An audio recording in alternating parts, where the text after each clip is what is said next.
Hello everyone and welcome back. Today I'm going to demonstrate to you how you can make a game appear like if it was on a Game Boy. One of the old kinds, not the new kinds, the green kinds. So what we are going to do, we're going to create a new project, which I already have done, and inside I provided a few resources which you can also get from a link in the description. The resources are a white border. The screenshot is not included because it's copyrighted, but you can get this on YouTube, or I would rather provide a direct link to it. Now, I probably don't have to worry about it, but you know, you never know. Now, in the shaders folders, we have a completely black dot, which is 1 by 1 pixel, and a 5 by 5 grid pattern, which we are going to use to emulate the pixels that you could see on some Game Boy screens. And that's it for the resources. Let's jump right into it. Okay, what we're gonna do, we're gonna create 2 shaders. But before that, I have to make sure the scene settings are correct. Now for this example, my screen sizes are going to be a bit different, which is 832 pixels wide, 752 pixels in height. That is because the size of our border will fit just this. Now it's important to put stretch mode into 2D and as well as keep in the aspect stretch aspect. Now lastly, you should check image loader and make sure filter is disabled here. It should be off, otherwise you'll get smoothen out images. But if that is the effect you're going for, just leave it at default and it should do that. There we go. Let's start by creating a new scene here. Let's just create a node, control node. That's my favorite node. It gives me all the control I need. Just call it main here. Let's make sure it's stretched all the way out to the edges here by setting the anchors all the way to the end, turning off the right margin to put it down to 0. Control S and save. Let's save it in our data folder because I like to organize my code so I know what's where, or rather it should make sense. Let me overwrite this one, which I for some reason made and forgot about, but you didn't see that. Okay, let's start by creating a texture here. Let's call a sprite here. This is basically what's going to be converted here. Let me load up a sample image, which you will have to download separately. The link is in the description. Oh my god, that's not the way we want it to be. Why is scale 300 and something? That is completely wrong here. We want it to be 1 and 1. That's fine. Let's turn off centered. And there we go. Now as you can see, the window is a little bit bigger than the screenshot. That's because we're going to add borders at the end here. But for now, let's just keep it to this. Okay, we have our image now, or our game rather. Now, on top of this game, we're going to create a shader container here. Let's just create a node 2D here. Shader, let's call it Game Boy overlay. Actually, that makes more sense because that's what it really is. It just turns everything inside the window into a Game Boy looking game. Now inside the Game Boy overlay, we're gonna create a BackBufferCopy. We need this to stack 2 shaders on top of each other. If you don't use this, it wouldn't look correct. And another thing to note is remember to turn copy mode off on the first one. You don't want red. But enough about that. Let me rename this. BackBufferCopy 1. You know, let's just not. That's a good name actually. For this tutorial, it's better to have names like this so you know what this is. Like, what is this item? What is this node? This is just node 2D actually. I'm gonna write node 2D overlay. But chances are, if you are stumbling on this video, you probably know how to use Godot. So I'm gonna leave some room for that assumption here. Now, on the second BackBufferCopy, you want to make sure it is on viewport. Just don't forget that. First one, disabled, second one is viewport here. Okay, in our BackBufferCopy, we're gonna create a texture frame. And this is the frame which will decide how the game is going to look like. This is basically the overlay. Now, the first overlay we're going to create is the 4 colors shader. This is just a name. This is not actual a shader, it's just a texture frame. The shader is going to be put inside this. Now for the texture, I'm going to put a 1 by 1 pixel, because we don't actually want a texture here. We just want something to be filled here. 4 colors and black. As you can see, it's not very big. It's very tiny here. But we don't want a tiny pixel. We want the entire thing to be black. Or rather, filled. Let's put tiled on here. Let's stretch this. Now, usually I would not stretch any items. I would just make sure I use the anchors correctly. But it will not work with a BackBufferCopy node. Or for that matter, a node 2D. You would need a control node like this. And a supported child node that supports stretching to the width of your screen. But for some reason Node 2D does not, and neither does BackBufferCopy. And which is the only reason I've used a Node 2D here, because I knew it wouldn't work, otherwise I would use control. But then again, BackBufferCopy does not work with that either, so... Anyway, enough about my ramblings about how bad at this that they won't allow it to stretch to the screen edges here. Let me just fill the entire screen. There we go. Okay, let's Control S here, make sure I'm saved. Let's go down and create a new material, or rather a new canvas item material. Open up and edit. And here's the shader which we are going to create here. Click this, new canvas item shader, and we edit it again, and this window pops up. We are going to be working in the fragment tab. This basically runs on each pixel we load in the screen here. But literally every pixel goes through this line of code. So this tiny bit pixel, which may be here somewhere, you can't see it because it's completely black here now, will run through this, which is how we calculate how it's going to look. But luckily, I have some pre-written code there. I've already figured out how to do this, so instead of me trying to remember it all and probably forget something on the way, I'm just gonna write off my own code, which you can find, by the way, on GitHub and on my website, evenskodje.com. So let's start by creating the 4 colors which we are going to replace the game with. That we will use. Let's just call it the colors we will use here. Let's create a uniform color 1, and the reason it's uniform, it allows us to send the color in from the editor. Now, I won't go into much detail how shaders work, because shaders can be quite complicated, and frankly, I still think it is. However, luckily, you don't need any experience in shaders in writing this, so I'm just going to write 78 here. Now, what we're writing here in the vectors are the colors. There are 4 float values put into this color form here. The first one is a red value, second one is a green value, 78 was it? Yeah. And the third one is red, green, and blue here, for the 6 and 1. Last one is alpha. Alpha determines whether or not it's opaque or transparent. 1 is fully opaque, which means it's basically completely filled. If I were to write 0, it would be completely transparent. You wouldn't see anything here. 0.5 is kinda half transparent, or half opaque. Depends whether or not the glass is half full or half empty. That's up to you, really. Now, this is not Godot code. This is closer to GL. I don't quite remember what it's called. It's a shader code language, kinda. Except it's been Godotified a bit because we have our own constants which we are going to call. Let's create all the 4 colors here. Let me just copy and paste existing code so we won't have to do that. There we go.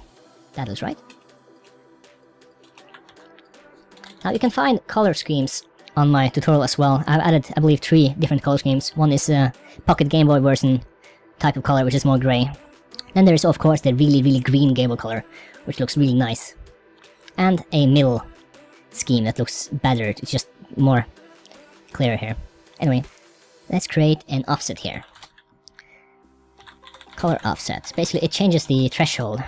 Changes threshold for color adjustments. There we go. Got a comment. Comments are important for both me and you.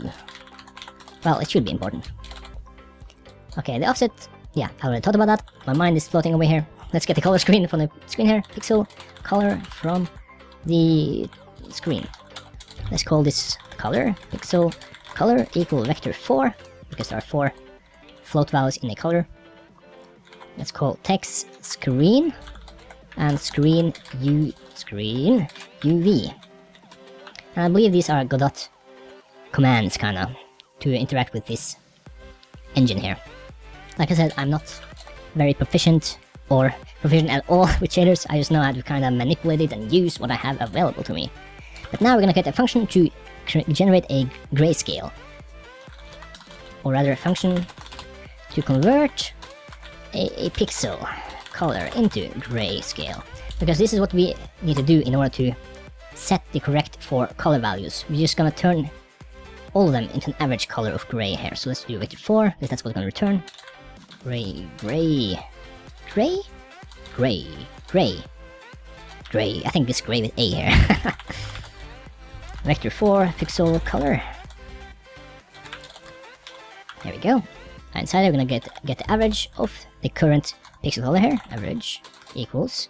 Gonna add parentheses here. Pixel. Actually, let me rename this. I don't want it to be the same here.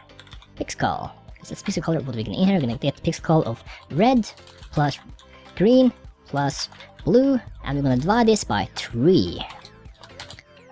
Now, if you change this value, it'll change the shades of gray. Now we want to return a color, or rather a vector 4 which average as value on all 3 colors. Average, and 1, because we don't want any transparency on this. Okay, now we have a grayscale. Let's make sure it works here. Let me set the color. This is what you set the color to for each pixel here. So if I were to write vector 4, 1, 1, 1, 1, it should be white. Save. Did I forget something here? Oh, there we go. Vector 4, of course. Now if I were to change this to 0 here, it should be a bit, a blue-ish. Or cyan, is that the name? Anyway, let's now get our grayscale image here. Make sure it works here. And inside this, we're gonna put our pixel color, which we got on top here. Save. And there we go. It's black and white. Perfect. Okay, let's forget about this for now, and let's create another function here. Vector 4, colorize. Because we are now gonna make the colors, the 4 colors we have available here. But for this to work, we need a vector 4. I'm gonna get the grayscale inside here. We're gonna create a new color, which we're gonna set and return. Actually, new color. Color. Okay, now the way this is going to work is each grayscale, or rather each red, green, and blue, with the same value by the way, has either a value between 0 or 1. 0 being black, 1 being completely white. What we are going to do, we're going to divide the color ranges into 4 and apply each color depending on the range it is in. So what we're going to do first is check if whether or not it is bigger than 0, and most likely it should be, because otherwise it wouldn't be quite the color here, would it? Grayscale, red, if it's equal, bigger or equal to bigger or equal to 0 here. Now, you can use red, green, or blue, it doesn't really matter, you just need one float value. Actually, you cannot use alpha, you have to use red, green, or blue, because alpha is always 1. Now, if it's bigger than 0, it means we're going to set the new color to color 4. Now, color 4 is the brightest color. No, wait. No, it's the darkest color. It's dark and bright. No, wait. Yeah, that's right. This is bright, and it's going dark here. So we want the darkest color to be the first color. Okay, that's fine. What now? Okay, what if it has to be bigger than 0, right? So how do we get the other one values? Now the thing about the shader code here, there is no else if does not exist in shader code, which really sucks, which means you have to write it differently. Now there is else, but else is not quite useful here. So what I'm going to do is I'm going to put all the ifs inside each other. So first we apply the new color, but and if grayscale red value is greater than 0.25. Actually, let me use the offset here. Actually, let me write the constant values first, and I'll change it afterwards here. If the value is greater than 0.25, we're going to add a new value. We don't want this 4 value, we want a bit brighter value, because it's brighter than between 0 and 25. So we get value 3, or rather color 3, which is this one. Now we do the same 2 more times. 1, hold on, let me fix this. And 2. Actually, the last one is wrong here. Let me move this up, and inside the one we created here. There we go. Let me remove all the empty spaces here. Clean it up. I like clean color here. Okay, so we have 4, 3, 2, and a 1. Now if it's bigger than 0, we're gonna create this one. But if it's bigger than 0.25, we're gonna add the third one. But again, if it's bigger than 0.5, which means it's brighter than gray, we're gonna add color 2. But once again, if it's even brighter than that, if it's 0.75, we're gonna add color 1, which is the brightest color. And that's all you have to do in this function here. Or method, depending on what language this is. Shader. I don't know what the standard is. Do you call it function or method? Let me know if you know. So let me return this. There we go. Make sure there's no errors here. Yeah, it looks good. And it seems to be working here either. Or rather here as well. Now the fun part begins. Let us convert, or rather colorize this. And inside we want the grayscale, which is this one. And there we go. Amazing, right? Very easy to do. All you have to do to change the colors is to change these values. What I do recommend is to make an interface for this. Or, at least, or actually you can try out my demo. I will create a GitHub demo which you can get, which is more advanced than what I'm making right now. In the demo you will have a menu where you can just drag and change your values as you wish. and just copy the values out of it. But I will show you more of that on the end there, because I don't want to waste your time if you're not interested in that, and you probably know how to do this. And that's the 4 color shader. Let's now jump to the next shader, which is going to be, let's create another texture frame. Call it the Grid, the Game Boy Grid shader. Now for the Game Boy Grid shader, we are going to add a grid pattern texture. And once again, all of these textures and resources will be available in the description, as well as on my website. Let me try this all out here to make sure it fits the screen here. Perfect. Let me select tile, and there we go. Now, this grid is made out of black and white colors. The black one will become completely transparent. The white one will be changed into the default value that you can see behind us here. Before I forget it, let's go back here, enter material here, we edit, and here you can see the parameters which have the uniform in front of it here. The offset is what we're going to implement now, because now if I change this, it does nothing. Now what this is going to be used for is to adjust the range of colors, which I mentioned while I was writing it here. Let me copy this. If this is 0, of course it will be 0 here, so this is just going to stay here, because it's always going to be above 0. However, this will be different, so it will be offset times 0.5. Offset times 1. Actually, it won't be any time, you just stay right there. And offset times 1.5, was it?